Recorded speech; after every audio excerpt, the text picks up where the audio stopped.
1853, ये सभी लोग को याद होगा 1853। और ये आपको याद रखना है, झांसी का क्षेत्र है। कहाँ का क्षेत्र है? झांसी का क्षेत्र है। और वहाँ का राजा जिनका नाम है गंगाधर राव। गंगाधर राव का कोई पुत्र नहीं है, तो इसीलिए उन्होंने एक दत्तक पुत्र लिया। लेकिन यहाँ पर जब देखिएगा, लॉर्ड डलहौजी जो 1848 में आया है, 1848 में लॉर्ड डलहौजी का जो है समय चल रहा है 1848 से लेकर के 1856 तक। तो वह बहुत ही, यहाँ पर देखिएगा, भारत में जो है बहुत ही खराब शासन के साथ चल रहा है। खराब शासन यानी वह जो है भारतीयों के लिए सही काम नहीं कर रहा है। उसका एक ही मकसद था कि कैसे जो है, जो अलग अलग भारत में जो अलग अलग छोटे छोटे राजा है, छोटे बड़े राजा है, कैसे उनके साम्राज्य को हड़प करके अपने राज्य में मिला ले। तो वह लॉर्ड डलहौजी जो है, जो नीति लाया था, जो सिद्धांत लाया था कि कैसे जो है भारत के अनेक राज्य जो है और उसके जो राजा है उसके क्षेत्र को अपने राज्य में, अपने साम्राज्य में मिला दे।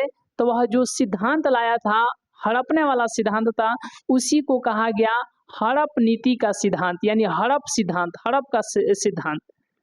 तो जो उसने व्यापकता का सिद्धांत लाया था, उस सिद्धांत को किस नाम से जाना जाता है? चूक नीति के नाम से जाना जाता है और हड़प नीति के सिद्धांत के नाम से जाना जाता है। जय हिंद। तो कैसे आप सभी, उम्मीद है कि स्वस्थ होंगे और अपने अपने पढ़ाई में जो है व्यस्त होंगे। तो आइए इसी के साथ जो है, आप सभी को मालूम है कि आज जो है हम लोग 1857 के विद्रोह के बारे में बात करेंगे। जैसे कि आप लोगों को मालूम है कि यह जो है 12th क्लास के लिए बहुत ही इंपॉर्टेंट सेक्शन माना जाता है। वैसे तो आप लोगों को मालूम है कि अगर हम लोग बात करें 12th क्लास की हिस्ट्री की बात करें, तो उसमें जो है 3 भाग है, पहला, दूसरा, तीसरा, इस तरीके से भाग है। और टोटल चैप्टर की बात करें तो 12th हिस्ट्री में भाग 1, भाग 2, भाग 3, ये तीनों भाग को मिला करके 15 ठो चैप्टर है, यानी 15 लेसन्स है। उसमें आज हमें स्टार्ट करने वाले हैं जिस लेसन का नाम है 1857 का आंदोलन। 1857 का आंदोलन। और ये चैप्टर की बात करें तो ये आपको जो है 11 यानी कि 11वां चैप्टर है। तो बहुत ही मस्त अंदाज में आज हम चलेंगे। देखिए, सबसे पहले हम आपको बताते हैं कि ये 12th क्लास के लिए तो इम्पोर्टेंट है ही, साथ जितने भी लोग जो है, चाहे वह किसी भी कंपटीशन एग्जाम्स की तैयारी कर रहे हैं, मॉडर्न हिस्ट्री की तैयारी पूरे अच्छे तरीके से करना चाहते हैं, तो उन लोगों के लिए भी ये क्लास बहुत इंपॉर्टेंट है। लेकिन विशेष रूप से हम आपको बता देते हैं कि जितने भी लोग जो है इस बार 12th का एग्जाम देने वाले हैं, डेट मीन्स वो जो है बिहार बोर्ड से जो है, और आर्ट्स सेक्शन जो है उनका है, यानी आर्ट्स स्ट्रीम है और उसमें उनका सब्जेक्ट हिस्ट्री है। तो बहुत ही मज़ेदार के साथ हम आपको आज का क्लास समझाएंगे जिसका नाम है 1857 का विद्रोह। 1857 का विद्रोह भला कोई कैसे बोल सकता है? आइए, आज के स्टार्टिंग जो फेज है बहुत ही मस्त अंदाज तरीके से चलेंगे। तो सबसे पहले आपको यहाँ पर ध्यान देना है, सहायक संधि का नाम सुने हैं या नहीं? पहला हम आपको बता देते हैं अपने क्लास की इंफॉर्मेशन के बारे में। यदि आप देखिए 3 क्लास का, यानी 10वां, 11वां, 12वां, 10th, 11th, 12th, ये 3 क्लास का जो है हम आर्ट्स सब्जेक्ट पढ़ाते हैं। जैसे कि हिस्ट्री हो गया, ज्योग्राफी हो गया, पॉलिटी हो गया, उसके बाद जो है इकोनॉमिक्स हो गया। ये 4 सब्जेक्ट को जो हम पूरे धुआंधार तरीके से समझाते हुए, भरपेट पचाते हुए लेकर के चलते हैं। एकदम मिक्स मसाला आपको खाने को मिलेगा, बिल्कुल अपने ही भाषा में आप समझ पाइएगा। बहुत ही अलग समझाने का अंदाज है। तो 3 क्लास का, ठीक है ना, 10वां, 11वां और 12वां, यानी 10th, 11th, 12th का अगर आप चाहते हैं SST पढ़ना, आर्ट्स सब्जेक्ट पढ़ना, तो एकदम जो है, यदि 10th क्लास में है तो शाम को 6 बजे रेडी रहिएगा इसी चैनल पर, MDS क्रांति चैनल पर। यदि आप 11th क्लास के आर्ट्स को पढ़ना चाहते हैं, यानी 11th क्लास के एकदम जो है, ये नहीं कि हाँ कैसा हूँ कोई सेक्शन उठा करके ला दिए, पटक दिए, ऐसा नहीं है। बिल्कुल आपको NCERT अंदाज में चलेगा। तो यदि आप 10th क्लास में है तो शाम को 6 बजे याद रखिएगा। यदि आप 11th क्लास में है तो सुबह में 7 बजे, और यदि आप 12th क्लास में है तो याद रखिएगा शाम को 7 बजे। तो इस तरीके से जो है 10वां, 11वां और 12वां के जो भी आर्ट्स सब्जेक्ट है उसको बहुत ही अलग अंदाज में हम आपको पढ़ाएंगे।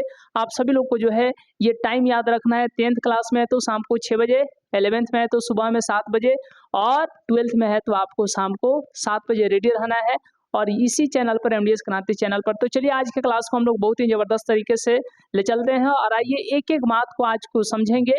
जैसे कि आपको 1857 का जो टॉपिक चल रहा है, जो लेसन चल रहा है, बहुत ही अच्छे तरीके से। तो यहाँ पर देखिए भाग 3, वैसे आप हिस्ट्री देखिएगा तो 12th क्लास में पहला भाग है, दूसरा भाग है, तीसरा भाग है, तो उसी में तीसरा भाग में 11वां 11 नंबर चैप्टर है, उसी को स्टार्ट करेंगे जिसका नाम है 1857 का आंदोलन। तो आइए इसी के अब ध्यान में हम लोग चलेंगे कि जैसे कि आप सभी लोग को मालूम है कि भाई सहायक संधि क्या है, फिर सहायक संधि के तहत जो है सहायक संधि किसने लाया। आप एक व्यक्ति का नाम सुने होंगे जिसका नाम है लॉर्ड बेलेजली, और ये देखिए लॉर्ड बेलेजली और लॉर्ड डलहौजी, ये दोनों जो है ये इनका एक ही इच्छा था कि जितने भारतीय राजा हैं सभी को हड़प हड़प करके सभी को कैसे भी उनके राजपाट को अपने अंग्रेजी शासन में मिला ले, यानी अंग्रेजी साम्राज्य में मिला ले। इनका एक ही इच्छा था, किनका किनका, तो याद रखिएगा। वैसे तो लगभग सभी अंग्रेज चाहते ही थे, जो भी बड़े बड़े अधिकारी थे, अंग्रेज ऑफिसर थे, वो तो सभी चाहते थे, लेकिन अगर सबसे ज़्यादा किसी ने कारनामा किया, सबसे ज़्यादा किसी ने यानी भारतीय राजाओं को जो है अपने साम्राज्य में मिलाने का प्रयास किया, तो उसमें नाम आता है किनका किनका, लॉर्ड बेलेजली और लॉर्ड डलहौजी का। तो ये दो नाम प्रमुख है और ये आपको ये ध्यान देते चलना है।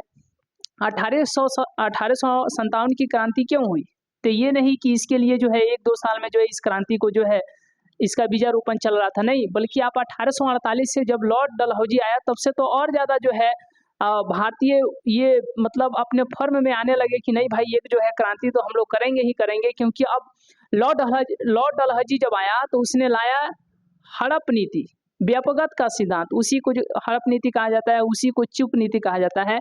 तो अब चुक नीति कहेंगे, चाहे हड़प नीति कहेंगे या फिर व्यापकगत का सिद्धांत कहेंगे, तो आपको एक ही बात समझना है, ये आपको हड़प नीति ही समझना है, चुक नीति या आपको कहेंगे व्यापकगत का सिद्धांत। तो जब लॉर्ड डलहौजी 1848 में आया, जब उसका शासन का समय आया, तो उसने क्या किया, उसने एक सिद्धांत लाया और उस सिद्धांत के तहत बोला कि यदि कोई राजा है तो राजा का अगर बेटा है तो वो तो अपना राजपाट चलाएगा, यदि कोई राजा है, राजा का कोई बेटा नहीं है, तो वह किसी दूसरे के बेटा को गोद में लेकर के, डैट मीन्स दत्तक पुत्र लेकर के, वह अपने राज्य का जो भी राजपाट है उसका राजा नहीं बना पाएगा। अगर राजा है, बेटा है, तो अपने बेटा को मतलब राजा बना दे। अगर राजा है, राजा का बेटा नहीं है, तो उसके मर जाने के बाद सारा संपत्ति हमारा हो जाएगा, अंग्रेजी शासन में आ जाएगा। तो इस तरीके से नीति लाया था कौन, लॉर्ड डलहौजी लाया था, उसी को कहा गया व्यापकगत का सिद्धांत। तो बहुत मजेदार क्लास में हम स्टार्ट करेंगे, उससे पहले हम आपको बता देते हैं। तो यही कारण रहा कि आप देखिएगा महाराष्ट्र का सातारा का क्षेत्र, जिसका राजा जो आपको मालूम है, आप सभी लोग को अप्पा साहब। उसके बाद हम बात करें तो 1848 की बात है। उसके बाद 1849 में चलिएगा तो आपको जैतपुर का याद रखना है, यूपी का जैतपुर का क्षेत्र यूपी का, ठीक है। उसके बाद जो है संबलपुर उड़ीसा का, ये सब जो है। उसके बाद हम बात करें 1853 में झांसी का, झांसी की रानी आप लोग जानते हैं, झांसी जो राजपाट था उसको भी अंग्रेजों ने खींचने का प्रयास किया, चिट्ठी तो भेजिए दिया था, लेकिन झांसी की रानी जो थी, रानी लक्ष्मीबाई, उन्होंने कहा कि भले हमारा पुत्र नहीं, हमने दत्तक पुत्र लेकर के जो है राजा घोषित किया है। और ये आपको जान करके आश्चर्य होगा कि इसी के लिए झांसी की राजपाट की जो भी धन संपत्ति थी उसी के लिए जो है झांसी की रानी लक्ष्मीबाई ने जो है पूरा अंग्रेजों से जम करके लड़ाई की। और ये आपको जान करके आश्चर्य होगा कि 1858 में उनकी मृत्यु हो गई। 1848 में उनकी मतलब जन्म हुआ था, 1838 1849, मतलब लगभग 30 साल जो है 1828 में पैदा हुई और 1858 की चलिए लड़ाई में जो है वो जो है मार दी गई। मतलब 30 साल तक जिंदा रही कौन, रानी लक्ष्मीबाई। उनका पहले एक बचपन का नाम था मनुकर्णिका, जिन्हें मनु के नाम से भी जाना जाता है, रानी लक्ष्मीबाई के नाम से जाना जाता है, झांसी की रानी के नाम से भी जाना जाता है। तो इस तरीके से आज के क्लास में बहुत ही इम्पोर्टेंट आपको जो है और इंटरेस्टेड भी आपका क्लास होगा। चलिए, तो सबसे पहले आपको ध्यान देना है कि अगर हम लोग बात करें 1854 की बात करें, तो उसी तरीके से जैसे जैसे आप देखिएगा 1856 की बात कीजिएगा तो 1848 से लेकर के लगभग 1856 में, तो 1856 में तो आपको जान करके आश्चर्य होगा कि जो अवध का नवाब जिसका नाम था वाजिद अली शाह, उसको अंग्रेजों ने बोला कि तुम भाई ठीक से शासन नहीं कर रहे हो। अंग्रेजों ने कहा कि तुम ठीक से शासन नहीं कर रहे हो, इसीलिए वाजिद अली शाह को जो है कलकत्ता भेज दिया और वो बोला कि ये अब हमारा राजपाट हो जाएगा, क्योंकि तुम अवध में अच्छा से शासन नहीं कर रहे हो, तो ये अवध का साम्राज्य हमारे साम्राज्य में मिल जाएगा और तुम जाओ कलकत्ता। लेकिन उनकी बीवी जिनका नाम था बेगम हजरत महल, उन्होंने कहा कि नहीं, ये कैसा हो सकता है, ये कैसा हो सकता है कि मान लीजिए अगर किसी राजा का आपने जो नीति लाया व्यापकत का सिद्धांत कि हाँ चलिए भाई किसी राजा का बेटा नहीं है, कोई राजा किसी क्षेत्र का कोई राजा है, उस राजा का बेटा नहीं है, तो राजा को मर जाने के बाद उसकी धन संपत्ति को, उसके राजपाट को आप अपने शासन में मिला ले रहे हो, ये तो ठीक है। लेकिन हमें क्या गलती है कि ये बताइए कि हमारा तो बेटा भी है, आप जान करके आश्चर्य होगा, बिरजिस कादिर उनका जो है बेटा का नाम था, किनके? वाजिद अली शाह यानी कि बेगम हजरत महल का बेटा का नाम क्या था? पता ही, उनके पास बेटा भी है, मतलब उनका अपना पुत्र भी है, तो वो अपने पुत्र को युवराज घोषित कर देंगे ना। लेकिन ये क्या कह रहा है अंग्रेज कि ना ना ना ना ना, तुम शासन ठीक से नहीं कर रहे हो, इसीलिए तुम्हारे साम्राज्य को जो है अंग्रेजी शासन में मिलाएंगे। अब यही लेकर के बीवी जो बेगम हजरत महल थी, उन्होंने जो 1857 की लड़ाई में जो है बहुत ही 1857 यानी सिपाही विद्रोह में जो स्टार्ट हुआ, वहाँ से अंग्रेजों का साथ जो है, अंग्रेजों के साथ जो अपने बेटा को हेड बना करके काफ़ी जोरदार मुकाबला किया। तो उसी तरीके से झांसी की रानी, फिर आप देखिएगा यहाँ पर जगदीशपुर बिहार के वीर कुंवर सिंह, तो इस तरीके से आप देखिएगा दिल्ली में भी तो बहुत ही आप देखिएगा कि लगभग जो है सभी क्षेत्र से, अगर बात करें बिहार की बात करें, मध्य प्रदेश की बात करें और यूपी की बात करें, तो इस सेक्टर में जो है आप देखिएगा तो 1857 में इन तीनों राज्यों से जो है, जो भी छोटे बड़े राजा थे उनका बहुत बड़ा, जो भी लोग भी थे, जनता भी थे, इन सभी का, और भारतीय सिपाही में जो भी थे, मतलब अंग्रेज तो थे ही लेकिन भारतीय भी तो थे ना। अंग्रेजी सिपाही जो थी उसमें अंग्रेज तो थे ही लेकिन साथ ही साथ भारतीय भी लोग थे। तो ये आप देखिएगा कारतूस वाला कहानी, ये सबको जो है आज हम बताएंगे। तो इस तरीके से जो है 1857 की क्रांति जो है सफल माना जाता है। देखिए अब यहाँ पे आपको ध्यान क्या देना है, सबसे पहले हम बात करेंगे कि सहायक संधि क्या है। आपको मालूम है कि 1800, जैसे कि आप लोगों को मालूम है ये भारत हो गया,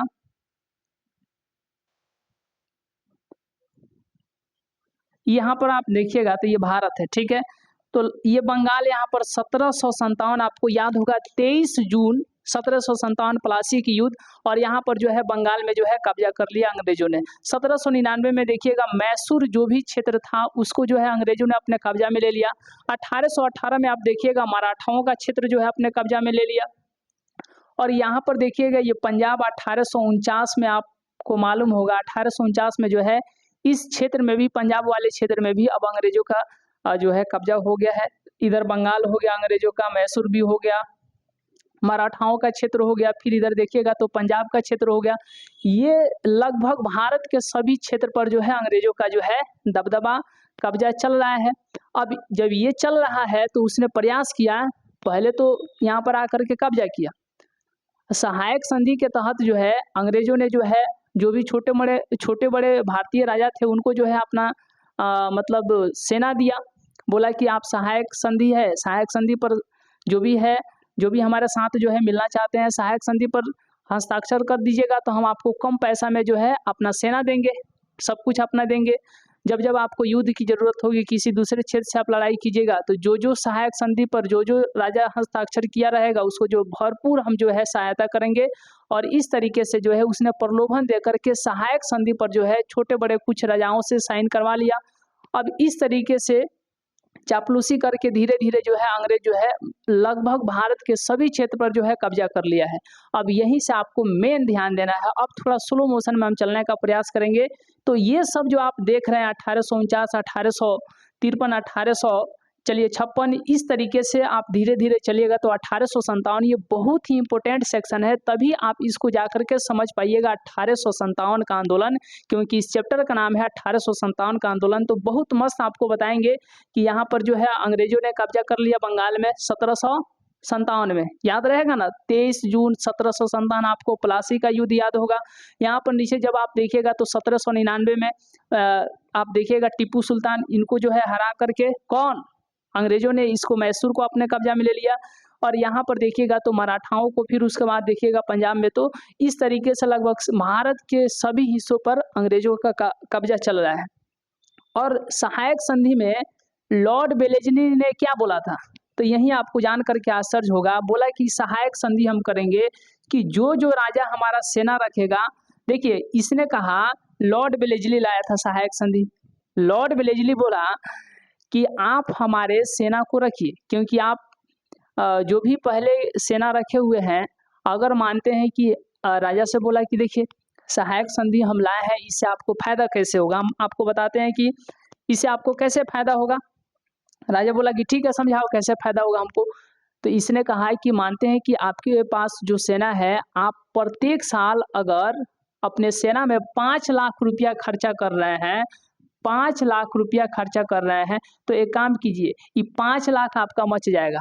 मात्र वही सेना, वही सहायता जो है आपको 50,000 में हम देंगे। कितना में देंगे? 50,000 में देंगे। अंग्रेज बोला, लॉर्ड वेलेस्ली बोला, जो छोटे बड़े राजा थे उनसे बोला,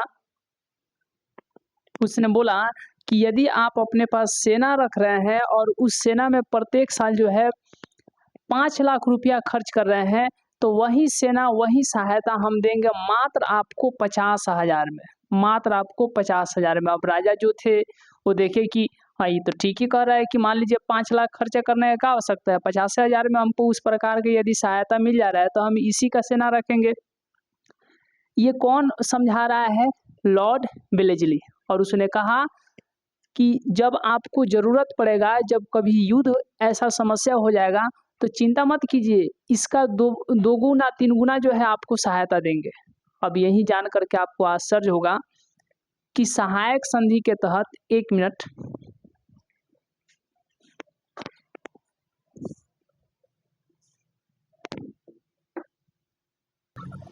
अब यहीं से आपको जान करके आश्चर्य होगा कि सहायक संधि पर धीरे धीरे जो है भारत के जो छोटे बड़े राजा थे वो लगभग जो है साइन करने लगे, और लॉर्ड वेलेस्ली का जो है सहायक संधि के तहत, याद रखिएगा, सहायक सेना लेने लगे, सहायक सेना का जो है सहायता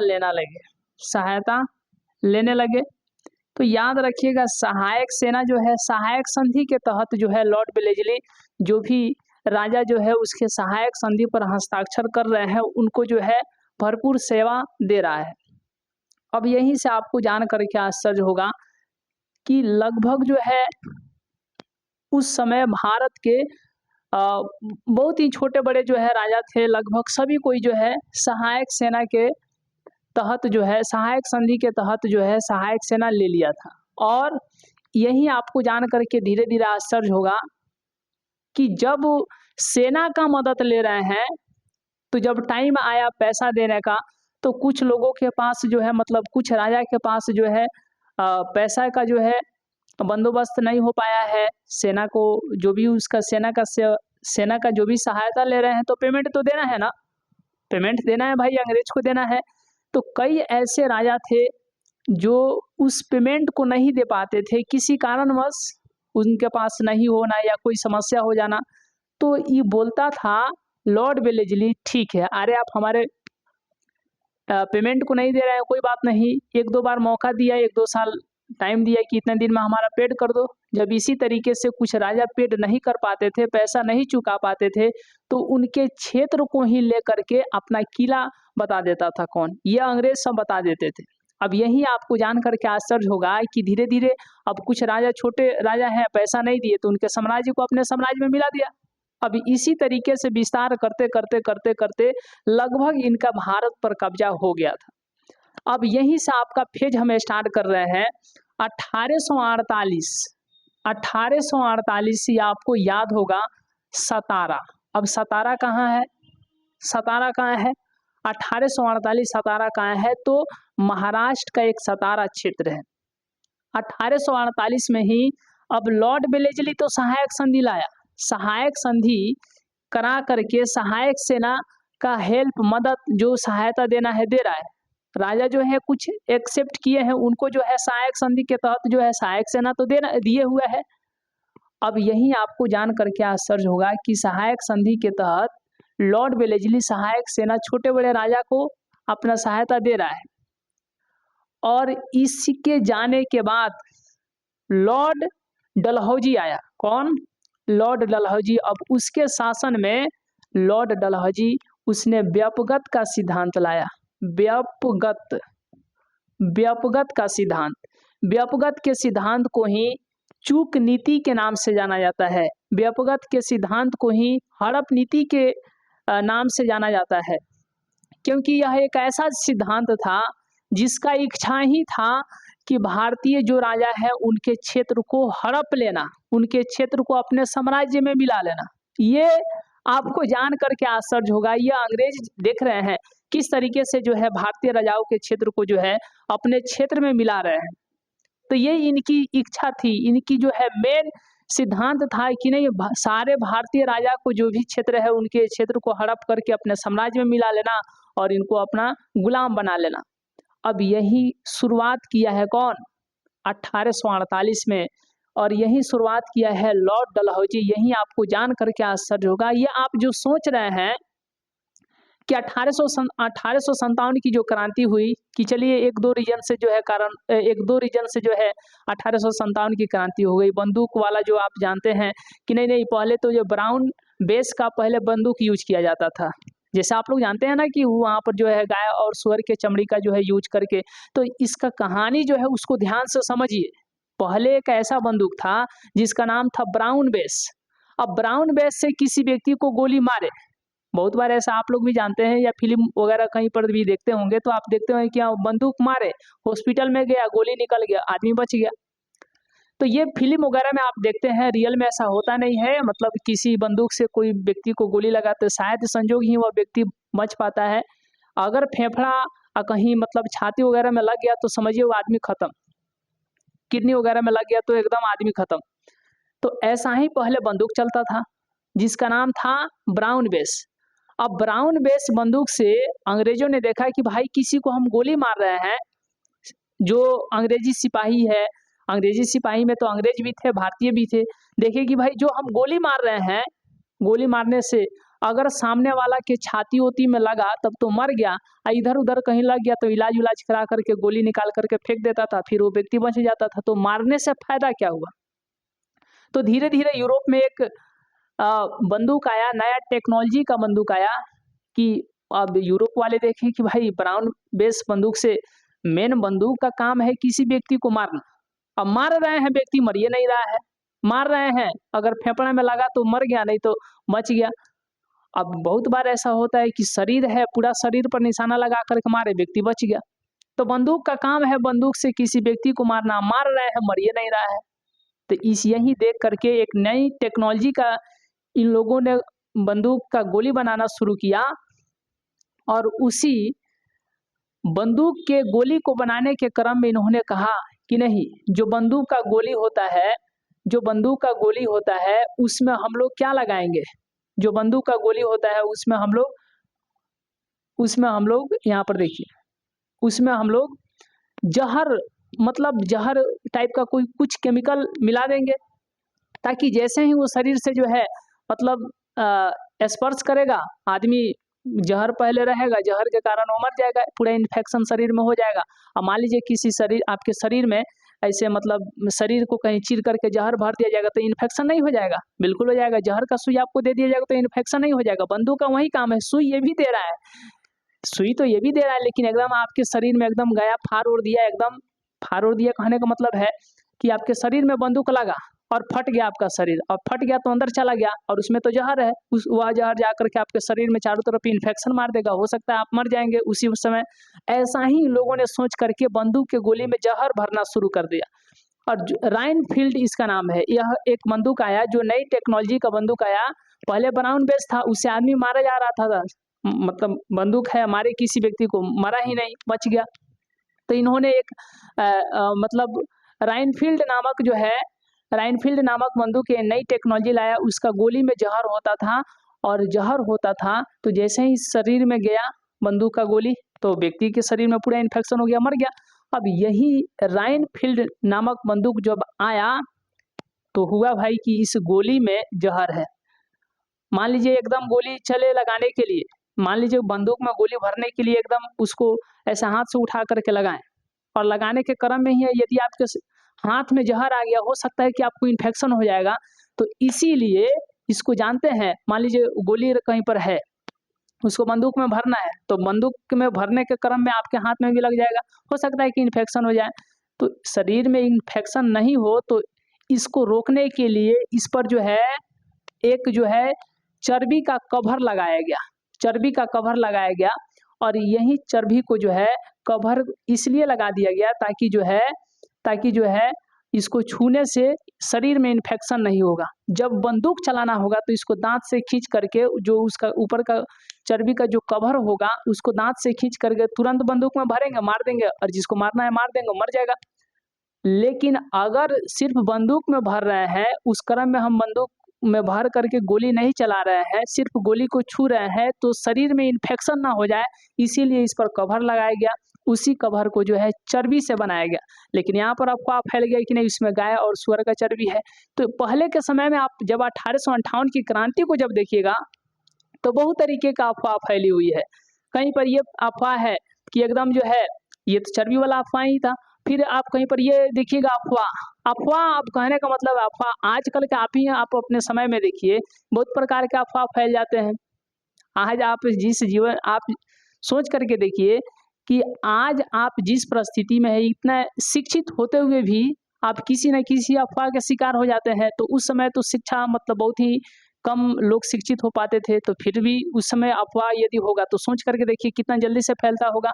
आप शिक्षित हैं फिर भी आप अफवाह के चक्कर में पड़ जाते हैं। जैसे कि मान लीजिए आप मतलब सोशल मीडिया के जरिए भी अफवाह बहुत प्रकार के होते हैं। तो वही हम आपको समझाना चाह रहे हैं कि आज आप इतना शिक्षित होते हुए भी इतना सारे अफवाह के शिकार हो जाते हैं। तो उस समय तो लोग बहुत कम शिक्षित होते थे, तो उस समय भी अफवाह के शिकार हो जाते थे। तो पहला अफवाह ये था। उसके बाद अफवाह ये था कि नहीं 23 जून 1757 आपको याद होगा। 23 जून 1757 को जो है बंगाल में जो है अंग्रेजों ने पूर्ण रूप से जो है बंगाल को अपने कब्जा में ले लिया। और कुछ अफवाह था कि नहीं अंग्रेज चले जाएंगे एकदम एग्जैक्ट 100 साल पूगेगा। तो यही आपको जान करके आश्चर्य होगा कि लोग इंतजार कर रहे हैं 1857 का। अरे 1757 में प्लासी का युद्ध याद है ना। तो लोग इंतजार कर रहे हैं कि ना ये अंग्रेज का जाने का टाइम आ गया है, 100 साल हो गया है। तो 1757 में आए, पूर्ण रूप से जो है कब्जा किए, और लोग इंतजार कर रहे हैं 1857 में अब इनका जाने का टाइम हो गया। तो यही 1857 का लड़ाई, तो ये भी एक अफवाह है कि नहीं 100 साल पूगेगा तो अंग्रेज अपने आप जो है भारत से चला जाएगा। ये अफवाह था। क्या अंग्रेज गया? नहीं ना गया। अरे जब इस प्रकार का हकीकत रहता कि 1757 में अंग्रेज आया है और 100 साल पूगने के बाद यह अपने आप जो है भारत छोड़ करके चला जाएगा, तो 1757 से लेकर के 1857 100 साल हो गया। तो अंग्रेज को तो भारत छोड़ करके जाना चाहिए ना, लेकिन क्या गया? नहीं। यही 1857 में क्रांति हुई। तो अफवाह बहुत प्रकार की थी। आप देखिएगा तो बहुत प्रकार की अफवाहें थी उस समय। तो उसी अफवाह में यह एक अफवाह था। मंगल पांडे जो बैरकपुर, जो आप देखिएगा बंगाल के बैरकपुर छावनी में एक मंगल पांडे नामक का जो है सैनिक सिपाही है, भारतीय है। यही इसी के चक्कर में जो है 2 हेड अंग्रेज को, जो हेड सेना के हेड थे, उनको मार दिया। और इसी के कारण जो है यह बात है 29 मार्च 1857 की बात है। 29 मार्च 1857 को जो है उसने 2 सेना के जो हेड थे, जिन वो भी अंग्रेज ऑफिसर थे, तो उनको जो है मार दिया मंगल पांडे ने, सिर्फ अपने धर्म से प्रेरित होकर के, धर्म को बचाने के चक्कर में। यानी ये अफवाह ही कहीं ना कहीं थे। और 8 अप्रैल 1857 को जो है उनको फांसी दे दिया गया। तो ये भी आप देखिएगा बहुत प्रकार की अफवाह चलेगी। तो ये सारे चीज को हम लोग समझेंगे। लेकिन अभी आपको हम बताएं कि सहायक संधि के तहत सहायक सेना दे करके लॉर्ड वेलेस्ली ये लगभग भारत के सभी छोटे बड़े जो है राजा को अपना सेना दिया हुआ है। किसी ने पैसा पेमेंट इसको पेड किया तो ठीक है, नहीं किया तो उसका राज्य को छीन करके अपने राज्य में मिला लेता था। अब कहता था कि भाई हम तुमको सेना दिए हैं, हम सहायक संधि के तहत तुमको सहायक सेना दे करके तुम्हारा सहायता कर रहे हैं, तो तुम पैसा नहीं दोगे। अब पैसा नहीं दोगे, तुमको टाइम दिए हैं, उस टाइम पर भी तुम पैसा नहीं दिए हो, तो एक काम करो, तुम्हारा राज्य हमारे राज्य में मिल जाएगा। तुम्हारा जो भी राज्य है, जो भी राजपाट वाला क्षेत्र है, ये हम अपने राज्य में मिला लेंगे। मिला भी लेता था। और यही जान करके तो कुछ तो साम्राज्य को ही लपेट दिया लॉर्ड वेलेस्ली, और कुछ जो बचा खुचा था। अब यही देखिए 1848 में व्यापकता का सिद्धांत लाया था कौन? व्यापकता का सिद्धांत लाया था कौन? लॉर्ड डलहौजी। उसने कहा कि यदि कोई राजा है, राजा का बेटा है, तो राज करेगा, राजा बन करके राज करेगा। अगर कोई राजा है, राजा का बेटा नहीं है, तो राजा के जाने के बाद सारा का सारा संपत्ति हमारा, सारा का सारा संपत्ति उसको जो है, उस राजपाट को हम अपने साम्राज्य में, अंग्रेजी साम्राज्य में मिला लेंगे। अब यही था लॉर्ड डलहौजी का व्यापकता का सिद्धांत।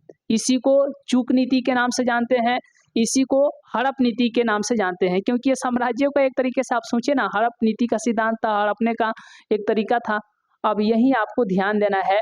तो 1848 सबसे पहले आपको ध्यान देना है, महाराष्ट्र का सतारा क्षेत्र है जिसका राजा अप्पा साहब है। कौन है? अप्पा साहब है। अब यही सबसे पहले सतारा क्षेत्र 1848 में इस सिद्धांत का शिकार हो गया, क्योंकि जैसे ही अप्पा साहब मरे तो उनका कोई बेटा नहीं था। अब बेटा नहीं था तो दत्तक पुत्र को अपना राजा नहीं बना, उस राज्य का, उस राजपाट का राजा नहीं बना सकते थे। अब तुरंत फौरन ही उसको लपेट दिया लॉर्ड डलहौजी। कहाँ? अपने साम्राज्य में मिला दिया। बोला कि 1848 में अब आपा साहब नहीं है, चले गए, तो उनका बेटा रहता तब ना राजा बनता। अब बेटा ही नहीं है तो उसको अपने में मिला लिया। अब यही आपको जान करके आश्चर्य होगा, 1849 में यूपी का एक जैतपुर का क्षेत्र है, जैतपुर। क्या? जैतपुर, ये आपको याद रखना है, जैतपुर। जैतपुर कहाँ? यूपी का एक क्षेत्र है। और यही आपको 1849 में ही आपको संबलपुर ध्यान देना है, संबलपुर। संबलपुर ये आपको ध्यान देना है। संबलपुर आपको कहाँ पे है? तो जैतपुर उत्तर प्रदेश यानी यूपी, और संबलपुर कहाँ पे? उड़ीसा। तो 1849 में जैतपुर को भी अपने साम्राज्य में मिला लिया इस नीति के तहत, और संबलपुर उड़ीसा को भी, जो संबलपुर क्षेत्र था उसको जो है अपने साम्राज्य में मिला लिया। ये सब किस नीति के तहत? व्यापकता नीति के तहत, व्यापकता सिद्धांत के तहत। क्योंकि इसका सिद्धांत ही था, लॉर्ड डलहौजी का सिद्धांत ही था, आप राजा है, बेटा है, तो आपके मरने के बाद आपका बेटा राजा बन जाएगा। नहीं है, आपका बेटा नहीं है, आप राजपाट कीजिए, राजा है तो राजपाट कीजिए, लेकिन जैसे ही आप मरिएगा, आप इस दुनिया से जाइएगा, आपके राजपाट को हम अपने साम्राज्य में मिला लेंगे। और ये नीति लाया था, यह सिद्धांत लाया था। यह सिद्धांत क्या था? व्यापकता का सिद्धांत था। और इसी में लपेट दिया 1848 में सतारा को, इसी में लपेट दिया 1849 में संबलपुर को और जैतपुर को। अब यही आपको जान करके आश्चर्य होगा कि 1853, जब हम आपको बताएंगे 1853 में बाल, आपको याद रखना है, 1853 में गंगाधर राव, ये झांसी के राजा कौन है? गंगाधर राव। अब जैसे ही झांसी के राजा गंगाधर राव की मृत्यु हुई तो उनका तो कोई बेटा नहीं था, वो दत्तक पुत्र को बना भी नहीं सकते थे, क्योंकि इस नीति के खिलाफ नहीं जाना है। नीति क्या कहता है? यह सिद्धांत क्या कहता है? व्यापकता का सिद्धांत कहता है कि आपका अपना बेटा है तो उसको राजा बना सकते हैं, यदि नहीं है तो राजपाट हमारा हो जाएगा। अब यही 1853 में जब गंगाधर राव जो है, जब उनकी मृत्यु हो गई तो ये चिट्ठी तो भेज दिया, लॉर्ड डलहौजी चिट्ठी भेज दिया कि हाँ लाइए, अब राजा नहीं है, अब लाइए, इसमें मिलाइए, हमारे साम्राज्य में मिलाइए। अब यही झांसी की रानी, उनकी पत्नी जिनका नाम है झांसी की रानी, इन्होंने कहा कि नहीं, ऐसा हम कभी नहीं होने देंगे। उन्होंने एक दत्तक पुत्र को लेकर गोद लिया। चलिए ठीक है, सब कुछ ठीक दिख रहा है। तो उन्होंने 1853 में जो है दत्तक पुत्र को गोद लिया था, उसको राजा बनाना चाहा, लेकिन इसी के क्रम में जो है अब यही धीरे धीरे आप फेज देखिएगा, 1853 में इनको चाहा इसमें मिलाने के लिए, लेकिन 1853 के ही कारण 1857 में झांसी की रानी लड़ाई करेगी, 1857 में लड़ाई करेगी। 1853 में लॉर्ड डलहौजी लेटर भेजा था, लेकिन इस लेटर को मानी नहीं, बोली कि नहीं हमारा राजपाट है, थोड़ा कोई झांसी की तरफ आंख भी उठा करके देखेगा तो उसका आंख को नोच लूंगी, ऐसी झांसी की रानी कह रही है। तो यही आपको जान करके आश्चर्य होगा। एक और आपसे क्वेश्चन पूछा जाएगा कि बताइए कि 1857 में सबसे पहली महिला का नाम बताना है जिन्होंने 1857 की लड़ाई में उनका योगदान रहा। तो झांसी की रानी नहीं, झांसी की रानी नहीं, बीबी, आपको याद होगा बेगम हजरत महल। कौन? बेगम हजरत महल। सबसे पहली यदि औरत कोई है 1857 में अंग्रेजों से मुकाबला करने वाली, तो याद रखिएगा बेगम हजरत महल 1857 की लड़ाई में। ये भले ही झांसी झांसी आप लोग प्रचलित है, लेकिन सबसे पहले कौन? बेगम हजरत महल। और यही बेगम हजरत महल हम आपको बताएंगे आगे, आपको डिटेल में क्लासों को बताते चलेंगे। बेगम हजरत महल पहले क्या थी? कुछ नहीं थी। आप जान करके आश्चर्य होगा कि बेगम हजरत महल के पास जो है खाने के लिए कुछ नहीं था, तो उनके पिता जो है नाचने के लिए भेज दिया था। और नाच मतलब जगह जगह पर के नाच वूच करती थी, नाच करके जो भी होता था पैसा वैसा उसी से इनका घर चलता था। लेकिन इसी तरीके से आप एक वाजिद अली शाह का नाम सुनिएगा, धीरे धीरे उनके दरबार में इन्हीं का डांस लगा, तो ये इतना अच्छा नाची थी, इतना अच्छा नाची थी बेगम हजरत महल, कि राजा बोला कि हम इन्हीं से शादी करेंगे। और इसी तरीके से आपको जान करके आश्चर्य होगा, उसने ही इनको कहा कि तो बहुत सुंदर है और बहुत सुंदर है, इसके जैसा कोई नहीं है। तो उन्होंने कहा कि परी है, तो सबसे पहले परी उसने ही कहा। अब ये भी सोची बेगम हजरत महल कि हमको तो परी कहा जाता है, परी कहा जाता है। अब ये भी खूब जो है जीट चाट एकदम सेंट सांट मार के जाती थी, एकदम जो है लोगों को महका देती थी जहाँ जाती थी। तो यही जान करके आपको आश्चर्य होगा, बाद में इन्हीं को जो है महक परी के नाम से जाना जाता है। तो महक परी के नाम से किन्हें जाना जाता है, याद रखिएगा, महक परी के नाम से जो है बेगम हजरत महल को जाना जाता है। तो सबसे पहले 1857 में अंग्रेजों से मुकाबला करने वाली प्रथम महिला कौन है, बेगम हजरत महल, उसके बाद झांसी की रानी। तो 1853 में जब लॉर्ड डलहौजी भेजा कि गंगाधर आप तो चले गए, इनकी मृत्यु हो गई, तो अब जो है झांसी का राजपाट जो भी होगा अंग्रेजी शासन में मिल जाएगा। लेकिन झांसी की रानी जो है इस बात को मानने से इनकार कर दिया, और यही धीरे धीरे देखिएगा तो 1857 में लड़ाई होगा, 1857 में लड़ाई होगा। अब यही अब आपको धीरे धीरे, आज तो हम एकदम क्रीम आपको दे रहे हैं, मतलब कि जो आज इस जो भी होगा चैप्टर में हम लोग पढ़ेंगे, इस चैप्टर में क्या क्या पढ़ने वाले हैं उसका मिक्स पाउडर हम आपको दे रहे हैं। लेकिन धीरे धीरे जो है कल से जो स्टार्ट होगा क्लास, उसमें एकदम स्मूथ चलेंगे और हर एक बातों को। लेकिन आपको आज यहाँ पर ध्यान देना है कि हम लोग क्या क्या पढ़ने वाले हैं, उसी का मिक्स मसाला हम चल रहे हैं। तो याद रखिएगा 1853 की ये कहानी 1857 में हम लोग देखेंगे। और यही सब हद तो तब हो गया जब अवध के राजा, आपको जान करके आश्चर्य होगा कि अवध, जिसे हम लोग लखनऊ के नाम से जानते हैं, अवध 1856 में लॉर्ड डलहौजी ने कहा कि अवध वाला यानी वाजिद अली शाह जो है, जो अवध का नवाब है, वो अच्छा से शासन नहीं कर रहा है। तो बोला कि जब तुम अच्छा से शासन नहीं कर रहे हो, तुम कुशासन कर रहे हो, तो लाओ इसको हमारे साम्राज्य में हम मिलाएंगे। लॉर्ड डलहौजी कह रहा है कि हमारे साम्राज्य में मिलाएंगे अवध को। अब यही जान करके आपको आश्चर्य होगा कि अवध पर भीड़ गया है कौन, लॉर्ड डलहौजी। कहाँ बोल रहा है, जबकि इसके पास अपना बेटा भी है वाजिद अली शाह का बीवी कौन, बेगम हजरत महल। बेगम हजरत महल का बेटा कौन, बिरजिस कादिर। कौन, बिरजिस कादिर, उसका अपना बेटा है ना भाई। मानते हैं कि वाजिद अली शाह यदि उसका मृत्यु हो जाएगा तो उसका बेटा बिरजिस कादिर जो है राजा बन जाएगा, क्योंकि उसका अपना बेटा है। ऐसा थोड़ा है कि दूसरे किसी का गोद लेकर के अपना बेटा बना रहा है, नहीं, उसका अपना बेटा है, तो उसके मरने के बाद वह मतलब राजा तो बन जाएगा। तो अंग्रेज देखा, लॉर्ड डलहौजी देखा कि ना ना ना, ये शासन अच्छा नहीं कर रहा, अवध का नवाब जो है शासन अच्छा नहीं कर रहा है, इसीलिए अवध को अपने साम्राज्य में मिलाएंगे।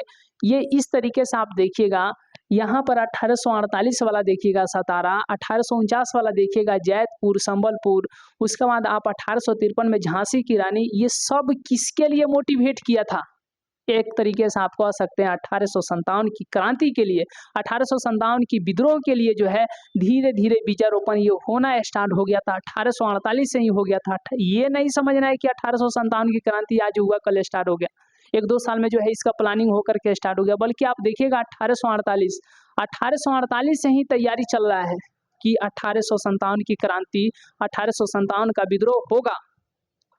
तो जब इसने कहा कि अवध को हम मिलाएंगे किस में, अपने साम्राज्य में, लॉर्ड डलहौजी कहा, तो अवध वाला भी खिसियाया हुआ है, इधर से सतारा वाला भी खिसियाया हुआ है, इधर से जैतपुर वाला यूपी वाला भी खिसियाया है, उसके बाद छत्तीसगढ़ संबलपुर वाला भी खिसियाया है कि इसको हम बताएंगे अंग्रेज को। यहाँ से झांसी की रानी, वो भी एकदम उसको एकदम तिका रही है कि कब मौका मिले कि इसको पीट पाट के निश्चिंत करे। इधर अवध वाला को भी, अवध वाला भी पेड़ा, अवध वाला भी इंतजार कर रहा है कि एकदम टाइम मिलते हैं इसको थूर थार देंगे, अंग्रेजों को थूर थार देंगे।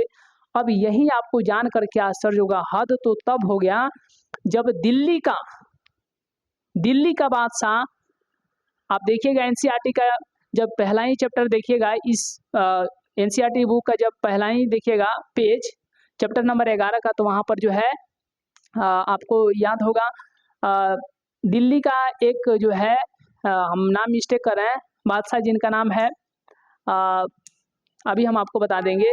जब उनके पास अंग्रेज ये लॉर्ड डलहौजी भेजा कि नहीं, अब जो है सिक्का पर उनका नाम, उनका फोटो नहीं होगा, उनका नाम नहीं होगा। और यही आपको जान करके आश्चर्य होगा, धीरे धीरे बोला कि दिल्ली का आप मुगल बादशाह हैं, मुगल सम्राट हैं। तो ये सुनिए, लॉर्ड डलहौजी कह रहा है कि ना अब जो है राजा, बादशाह, सम्राट, ये सम्राट हम ही न है, सम्राट हम ही न है। आपके जाने के बाद आपका बेटा सम्राट नहीं होगा, आपका बेटा जो है ये क्या बोलते हैं, आपका बेटा सम्राट नहीं होगा, आपका बेटा जो है बादशाह नहीं होगा। यानी आपका बेटा ना ही सम्राट होगा, ना ही बादशाह होगा, बल्कि शहजादा कहलाएगा, क्योंकि सम्राट बादशाह हम हैं। लॉर्ड डलहौजी हम हैं, अंग्रेज कह रहा है कि हम हैं, हमारे सामने कोई नहीं। और उनको ये पहला रीजन था, बोला क्या कि पहला रीजन था कि सिक्का पर उनका नाम नहीं होगा। दूसरा ये कि कोई राजा नहीं होगा, राजा यानी कि कोई अब बादशाह नहीं कहलाएगा, बादशाह हम ही है, सम्राट हम ही है, कोई बादशाह नहीं कहलाएगा, कोई सम्राट नहीं कहलाएगा। और तीसरा तो हद हो गया, बोला कि जो आप लाल किला में रहते हैं, लाल किला में रहते हैं, ये लाल किला मरने के बाद छुड़वा दीजिएगा, बगल में जो कुतुब मीनार वहां पर जाकर के शिफ्ट हो जाइएगा। ये लाल किला हमारे अंग्रेज का सबसे बड़ा हेड जो होगा वही लाल किला में रहेगा। मरने के बाद जो है आप अपने खानदान, आप अपने वंश वाले से कह दीजिएगा, वंशज से, कि इसको हमारे मरने के बाद लाल किला को खाली करके अपना कुतुब मीनार में शिफ्ट हो जाएंगे, और ये अंग्रेजों का क्या होगा, पैलेस होगा। अंग्रेजों, इसमें अंग्रेज का सबसे हेड आदमी रहेगा लाल किला में। तो यही आपको जान करके आश्चर्य होगा, धीरे धीरे ये आपको लगता है 1857 की क्रांति जो है कोई 1-2 साल की जो है रची हुई क्रांति है, 1-2 साल की यदि कोई विद्रोह है, ऐसा नहीं है। तो यही आपको जान करके आश्चर्य होगा कि जब 1848 में सतारा का आप देखिएगा क्षेत्र, या 1849 में जैतपुर यूपी का, संबलपुर उड़ीसा का, ये आप देखिएगा 1853 में झांसी की रानी, 1856 में जब आप देखिएगा यहाँ पे तो अवध का जो नवाब है। अब यहाँ पर देखिए ना, सब कोई तो यहाँ पर अंग्रेजों से नाराज ही है, लेकिन कह नहीं पा रहा है, कोई प्लानिंग नहीं बन पा रहा है। आप देखिएगा 1800 यहाँ पर 56 बता दिए, अवध का नवाब, ये जो है अंग्रेज कह रहा है कि ये शासन अच्छा से नहीं कर रहा है, इसीलिए इसके राज्य को हम अपने साम्राज्य में मिला लेंगे।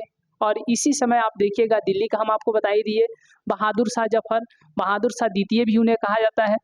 तो बहादुर शाह जफर को कह रहा है कि देखिए आपके मरने के बाद, आपके मरने के बाद आपका बेटा सम्राट नहीं कहलाएगा, आपका बेटा बादशाह नहीं कहलाएगा, बल्कि शाहजादा कहलाएगा।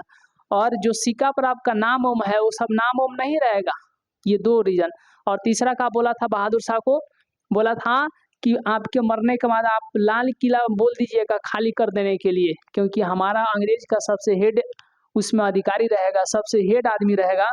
और आप जो है आप अपने खानदान वाले को, वंशज वाले को बोल दीजिएगा कुतुब मीनार में जाकर के शिफ्ट हो जाने के लिए। तो ये सब आप कारण देख रहे हैं, ये सब कारण थे 1857 की क्रांति के, ये सब कारण थे राजनीतिक कारण थे। वैसे ही आप आर्थिक कारण जब देखिएगा, अंग्रेजों बहुत सारे रीजन हैं। 1857 की क्रांति आप सिर्फ समझते हैं कि 1857 की जो विद्रोह हुआ, ये सिर्फ कारतूस को लेकर के, जो आप देखिएगा तो वहीं राइनफील्ड नामक जो बंदूक था, जिस पर जो है, जिसके गोली में जहर लगाया जाता था, तो उस जहर से शरीर में टचिंग के कारण जो है कोई नुकसान नहीं हो जाए, तो इसीलिए उस पर एक चर्बी का जो है कवर लगा दिया गया। बाद में वही अफवाह बन गया गाय और सुअर के चर्बी। तो यही आप देखिएगा, तो इसीलिए ऐसा नहीं समझना है कि सिर्फ कारतूस को लेकर के 1857 का विद्रोह हो गया था। आप देखिएगा 1848 में देखिए यहाँ पर सतारा क्षेत्र को छीना गया। 1849 में क्या मतलब बनता है, क्या मतलब बनता है? मानिए अगर कोई राजा है, ये क्या गारंटी है? अब आज के मतलब आज के वर्तमान समय को देखते हुए अगर आप ध्यान दीजिएगा तो बहुत ऐसे शासक हैं जिनका अपना बेटा ही नहीं है, वो शादी ही नहीं किए। तो इसका मतलब क्या बनता है कि हाँ इसका बेटा रहेगा तभी जो है ये शासन करे, मतलब इसका बेटा रहेगा तभी जो है उसका अपना राजपाट अपना रहेगा, अगर उसका बेटा नहीं रहेगा तो अंग्रेज ले लेंगे। ये क्या मतलब बनता है? 1848 में ऐसा ही हुआ, 1849 में भी। 1848 में सतारा का क्षेत्र को ले लिया अंग्रेजों ने, 1849 में संबलपुर जैतपुर के क्षेत्र को ले लिया। ये क्या मतलब बनता है? अरे भाई वो दत्तक पुत्र लेकर के यदि किसी को अपना बनाते हैं तो मतलब इसमें क्या गलत है? और तुम अंग्रेज हो करके सिर्फ जो है ले लोगे उनके क्षेत्र को इसलिए कि उनका अपना बेटा नहीं है, ये क्या मतलब बनता है? तो ये आप जो फेज देख रहे हैं 1848, 1849, 1853, 1856, ये आप दिल्ली का ही ले लीजिए। इनको तो अस ने किया बहादुर शाह को कि इन पर देशद्रोह का मुकाबला, इनके ऊपर देशद्रोह का केस डाल करके इनको देशद्रोह बता करके कहाँ रंगून भेज दिया, बर्मा, कहाँ बर्मा के रंगून में भेज दिया। बोला कि आपने जो है 1857 के जो सिपाही थे उनको जो है आपने शरण दिया है, इसीलिए आपके ऊपर देशद्रोह का मतलब आपके ऊपर जो है देशद्रोह लगा हुआ है और आपको जाना पड़ेगा कहाँ, और इनको देश निकाला, निष्कासित, निर्वासित कर दिया रंगून अंग्रेजों ने बहादुर शाह द्वितीय को या बहादुर शाह जफर को। तो बहादुर शाह जफर को ही बहादुर शाह द्वितीय कहा जाता है। आप यहाँ पर देखिए अवध, आप बताइए अवध में उनका तो अपना बेटा भी है। आप देखिए अवध में उनका तो अपना बेटा भी है, तो इनको कह रहा है कि तुम अच्छा से शासन नहीं कर रहे हो। अब यही सब रीजन रहा है कि 1857 की क्रांति जो है एकदम जोर शोर पकड़ लिया। 1857 की क्रांति एकदम भयानक क्रांति हुई। अब आपको मेन यहाँ से स्टार्ट करना है कि 1857 की क्रांति 10 मई 1857। आप बिहार में भी देखिएगा तो जगदीशपुर आ रहा, वहाँ से वीर कुंवर सिंह। तो इस क्रांति का जो आप देखिएगा इस क्रांति से, यानी क्रांति नहीं था बल्कि विद्रोह ही था। 1857 का जो आंदोलन था, 1857 का जो विद्रोह था, इस विद्रोह से आप देखिएगा तो उत्तर प्रदेश का क्षेत्र कुछ इलाका प्रभावित हुआ, बिहार का क्षेत्र प्रभावित हुआ, मध्य प्रदेश का क्षेत्र प्रभावित हुआ। तो ये सब जो आपको फेज जो देखिएगा पूरा क्षेत्र से रिलेटेड बातों को देखिएगा तो आपको हर एक बात समझ में आएगा और तब आपको लगेगा कि 1857 की क्रांति को जो है किस तरीके से हम लोग मतलब आसान से आसान तरीका से समझ सकते हैं, ये आपको यहाँ से सीखने को जरूर मिलेगा। और यही आपको ध्यान देना है कि अब यहाँ से हम फेज स्टार्ट करेंगे और फिर यहाँ से आगे हम लोग कल देखेंगे। लेकिन याद रखिएगा कि 1857 का आंदोलन जो है इसका राजनीतिक कारण भी था, आर्थिक कारण भी था, बहुत सारा रीजन था। तो उनमें से आज हम जो चर्चा किए हैं ये राजनीतिक कारण है। आर्थिक कारण में आप देखिएगा तो 50% टैक्स लेते हैं। अंग्रेजों का मानना है कि हम देख लिए खेती इतना है, आर्थिक कारण हम बता रहे हैं। आज जो अभी डिस्कस किए ये सारे के सारे राजनीतिक कारण है। 1857 का यदि राजनीतिक कारण बोलेगा तो इसमें सब आप लपेट दीजिएगा, कोई दिक्कत नहीं है। लेकिन जैसे ही आपसे आर्थिक कारण पूछेगा तो अंग्रेजों ने क्या बोला था कि अगर किसी किसान को देख लिया उसके पास जो है 10 कट्ठा का खेत है या कोई भी छोटा सा बड़ा सा कोई प्लॉट है, उसमें देख लिया कि इसमें 50 केजी अनाज होगा, तो बोला कि 50% टैक्स, 50 केजी अनाज होगा। हम सिर्फ देख लिए, अब हो रहा है कि नहीं हो रहा हम देख लिए, इसमें अनुमान लगा लिया।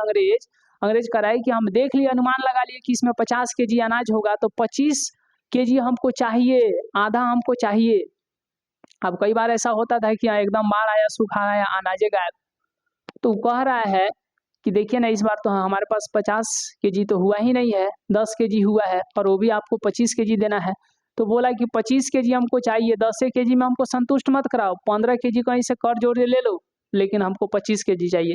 तो ये सब आप जो आर्थिक कारण देख रहे हैं तो बहुत सारा रीजन था 1857 की क्रांति का। तो आज हम लोग कुछ राजनीतिक कारण पर जो है डिटेल से चर्चा किए हैं और आगे की जो क्लास आएगा उसमें हम लोग यहाँ से आगे देखेंगे। चलिए, तो आपको ध्यान रखना है यदि आप 10th क्लास में है तो शाम को 6 बजे से SST आपको जो है इसी चैनल से जुड़ जाना है। आपको हम SST बताएंगे, समझाएंगे सब कुछ, हिस्ट्री, ज्योग्राफी, पॉलिटी जो भी है, इकोनॉमिक्स।